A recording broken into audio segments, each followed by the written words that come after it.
સર્વમંગલ માંગલ્યે શિવે સર્વાર્થ સાધિકે શરણ્યે ત્રંબકે ગૌરી નારાયણી નમોસ્તુતે। મિત્રો, ચૈત્ર નવરાત્ર ચાલી રહ્યા છે અને નજીકના સમયમાં હમણાં આઠમ આવવાની છે। આ વખતે આઠમના દિવસે પુષ્ય નક્ષત્ર પણ છે, તો માતાજીની માટે કંઈક એવું કરીએ કે માતાજી અતિ પ્રસન્ન થાય અને આપણી પર આશીર્વાદ ઘણા આપીને જાય। તો આઠમના દિવસે માતાજી માટે શું કરવું જોઈએ?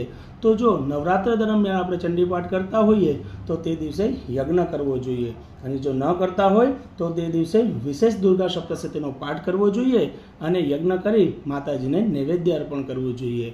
આમ કરવાથી માતાજી અતિ પ્રસન્ન થાય અને આપણને આશીર્વાદ આપતા જાય।